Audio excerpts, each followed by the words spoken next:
Hey, wait a minute. There was a Group 5 wide body sitting right here just a second ago. What's going on? Well, we've moved that car over to the shop where we're going to be doing the work on it. And I spent way too much time this week distracted by the scanner and did a bunch of work that's going to do me absolutely no good, at least in the short term. So let's take a look at what I did, and then we'll get you over to the shop where the work's occurring, and we'll actually dig in and start doing stuff to that crazy wide body. Hope you enjoy.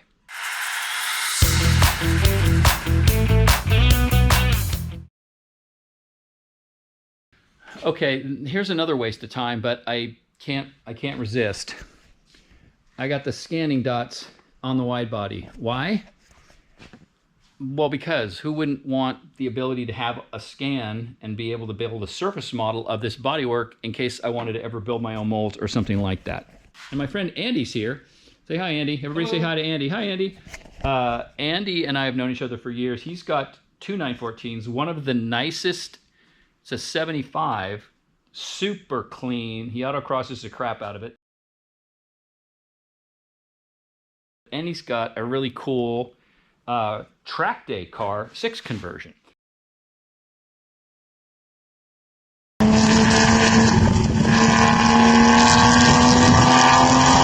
So we're here talking 914s, and I said, hey, you want to hang around while I scan? And so we are going to scan at least for right now, just the front and rear fenders of this. And I only need one side, because once I scan one side and get it into Fusion and build the surface, all I have to do is make a mirror image and I get the other one, and it's an exact perfect match. And I can do things with that, like send it off to one of these 5-axis CNC places where they could cut a mold buck in foam. But for now, let's just scan this thing. All right, so version attempt 1 did not work at all because I'm new to this, as you guys know.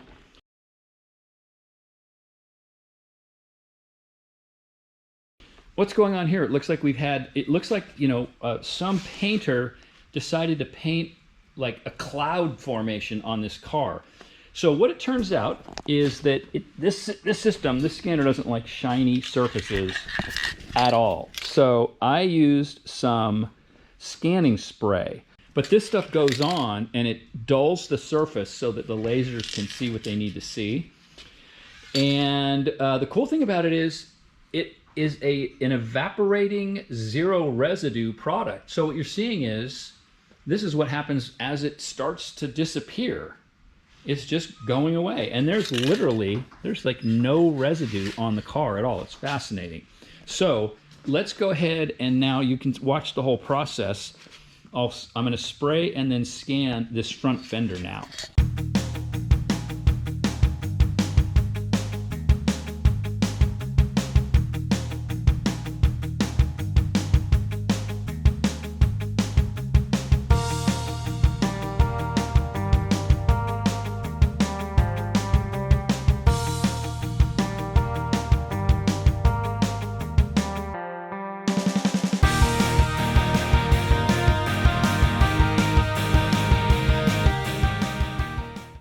All right, so the scans are done, and that part's cool.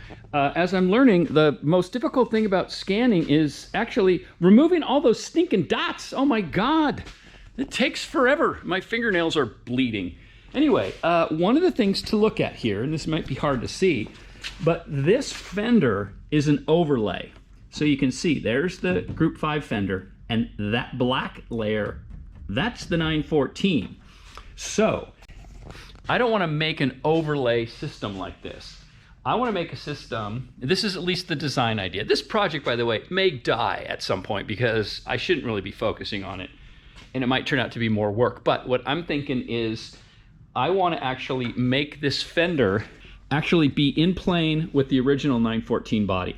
So it wouldn't be an overlay. This layer would actually be coincidental with as the chassis, the factory chassis comes around the corner, right? This layer would be right in line with that. But you can see again up here, right? It's an overlay. I don't want that. So what that means is, well, I have this shape and it's beautiful and lovely and I love it and the vent is awesome and all that great stuff. What it means is it's like a layer, at least a layer, depending on the thickness of the fiberglass, but it's at least a layer too big, if you will. I need to shrink it down so when it's on the car, it's in line with the original bodywork. And what that means is I need to understand where that original bodywork is really, so that I can sort of merge the fender with the original bodywork lines and then resize everything. So that means, wouldn't it be nice if we had another 914 that was a stock, stock sheet metal layers where that fender needs to go. And so what I'm going to do is, yes, we have another 914, this one. So I've created more work for myself. I've put all the dots on here, all the markers, onto this stock body. Yes, it's got GT flares, but then why would it not be cool to have the, a scan of the GT flares? So I'm gonna have to do it on the front of this as well, but I'm gonna go ahead now and scan this. And as you can see, right, I want that Group 5 bodywork to be that height and come off and do its thing, right? So that when it's on the car, the hood line or the trunk, would be aligned with it. All this other stuff would just be, it'll just look, I wouldn't say factory, obviously, but it'll look less race car. And that's my thing. I love that, but when you get up on it, it's clearly, an overlay fiberglass piece, and I don't want to do that. So anyway, let me get this scanned, and then I'll have all the data I need to start modeling in Fusion. All right, now this, with the primer on this car, you can see I don't need scanning spray. This thing is just ripping along, and it's picking up really quickly, picking up all these markers. And this is real time. What you're seeing is real time. I mean, and again, we're looking for it to become green. That's the nice, a nice amount of data. And man, it's just, it's flying. And yes, I'm coming around the corner and I'm scanning areas that the Group 5 bodywork will not need. But, like I said, I'll have a set of 914-6 GT scans, which, who knows what might happen with those. But boy, oh boy, this just cranks along.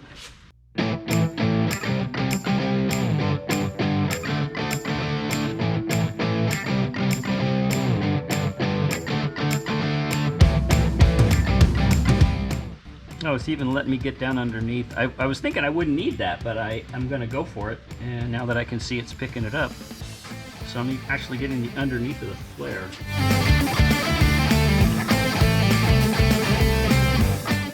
Yeah, look at that. I can even shoot up into that gap and get the return where it's coming down. Well, I stopped the scan partway through and realized, well, wait a second. It's mostly picking up, it was picking up parts of this, and I went, okay, let me just come back and add a few more dots. And so I added some dots all the way around this section of the sail panel. And what that means is I've now been able to, I can now scan the entire sort of quarter panel piece. Now this is the stock factory seam of this part, right? This is one piece, fender, there's a seam right here. And so by scanning this whole thing, there is a possibility that I could make this entire panel, remove the steel one from the car, and bond on, I don't know, carbon fiber version of this, a la Singer. I mean, that's what Singer does, right? They make a carbon panel that replaces the steel sheet metal. Will I do that? I don't know. But here's the scan. So it turned out great. I mean, you can see, right? There's that seam I mentioned coming right down here. Yeah, and I was able to get up into the top. You can see, and this is all really, really good. It's really interesting too. I don't know if this is coming through, but you can see this car still needs a little bit more body work. And there's a couple places where it almost looks like you can identify a couple of low spots. But coming around the back, you can see there's the factory spot welds. So here's the shape of the panel that I would need. There's also a little bit of a spot weld seam that runs along the inside here. So I've basically got enough to recreate this whole surface. And, you know, even, as I mentioned, even into, let me get this turned around, even into the wheel well. And what's interesting is, you know, if you're saying, well, what happened up here? It's kind of funny because on the car, this lip has been rolled to provide more clearance for the tires. So it actually, you know, I didn't get a scan from inside here, but you can see it's rolled away right here in the scan, just like it did in the real car. So that surface needs to be rebuilt in CAD. But how cool is that? So, and again, this would be mirror imaged onto the other side, so I've got a complete match. So yeah, I'm just gonna keep chipping away at this in my spare time and see where it goes. And as nice as that last scan turned out, what I realized was I actually really want just the fender surface. So I pulled out the taillight and I pulled off the rocker so I could just get the side panel. And so added a few more markers. I keep calling them dots. They're called markers. And now take a look at this scan. This scan turned out great. And now I have a really clean, single, no merging, no multiple scans put together for, I don't know, what I may do with this thing. Okay, we're not at the Red Barn. We are at the secret undisclosed shop where we do all the machine work that you've seen in previous episodes. And Wide Red, as I've taken to calling this car, has been brought over here to be worked on. And I am not even the one doing the work. It's my buddy Greg, fabricator extraordinaire, who's going to be taking on a lot of this stuff. I'm going to be assisting and dealing with some of the 914 specific stuff. And let me first start off with a disclaimer.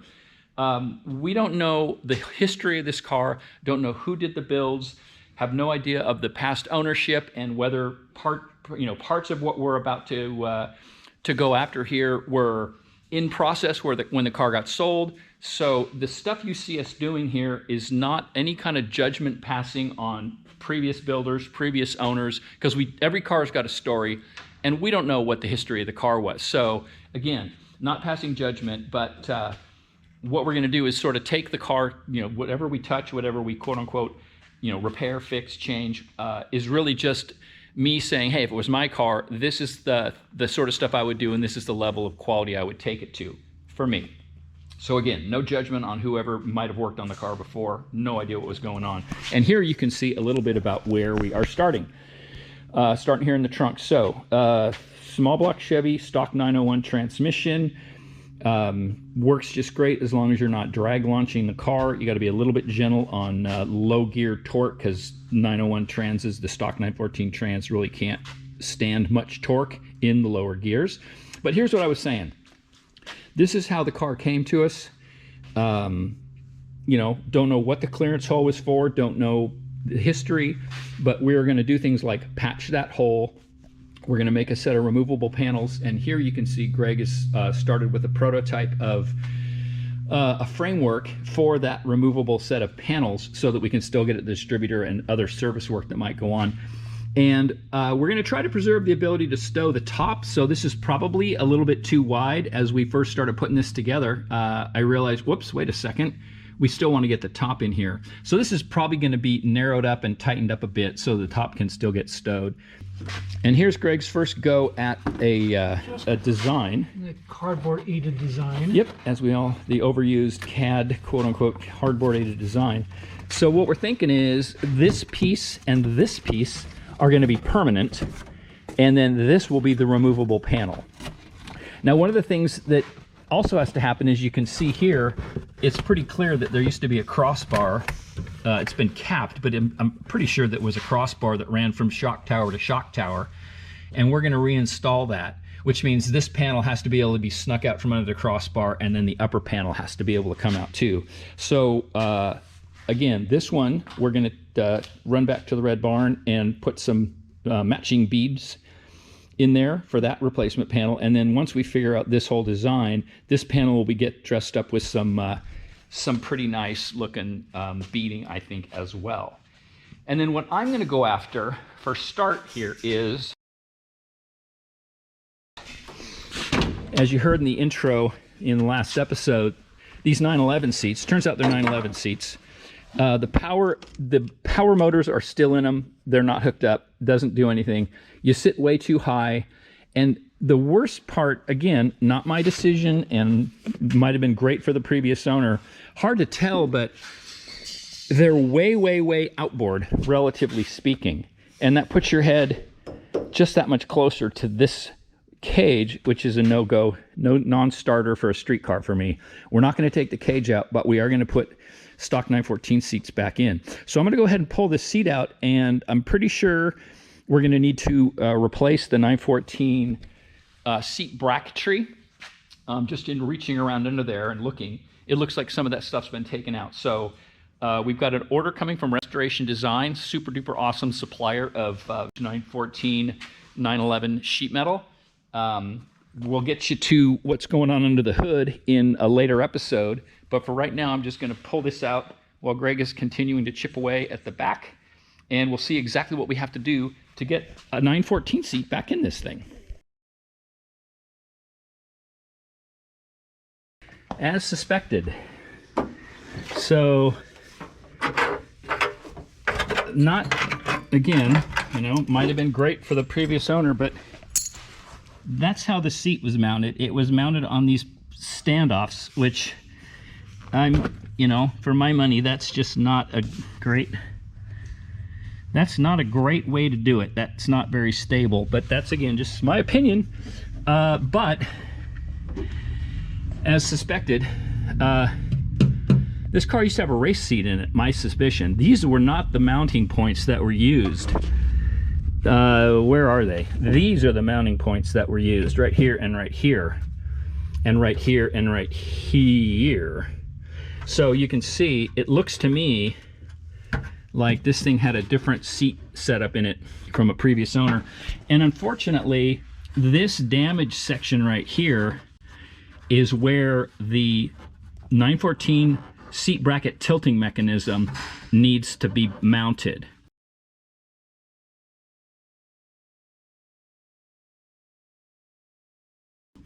That's repairable, but this has to come out because what it's missing is, you can see these spot welds right here.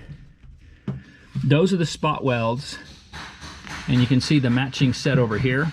There's a little riser that lives right here, and then the seat hinge, which allows the seat to tilt up and down this way using this as the locking mechanism for the tilt angle. That's missing.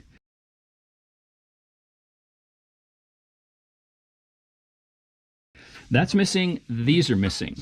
And I knew that by reaching under here. So these parts, new hinges, new risers. I have to scab this off of another car. This part's not available to be purchased.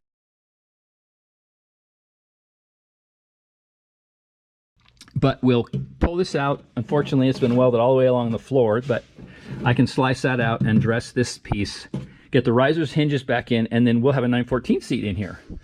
You can also see some serious changes they made here.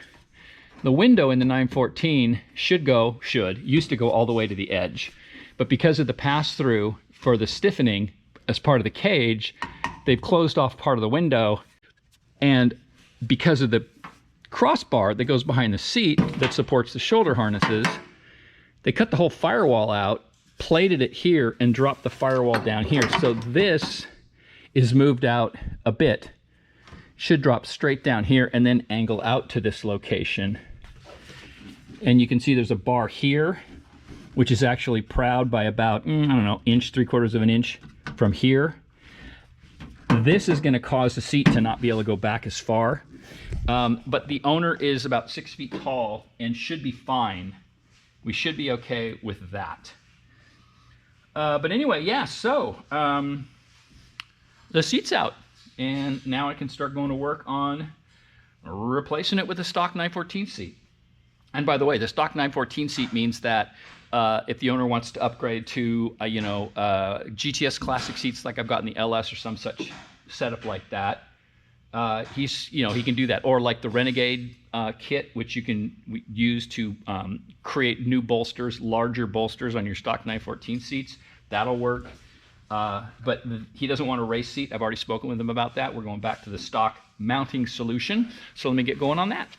but I can't do any of the work on the seats until the order comes in from Restoration Design, and that's not going to happen until late this coming week. So I'm going to call it for this episode and ask that you like, share, subscribe, and tell all your friends. Oh, and we're going to do a quick Meep Wazo update for those of you interested in the kitties. So stay tuned for that. And in the meantime, everybody take care. We'll talk to y'all again real soon. Bye-bye.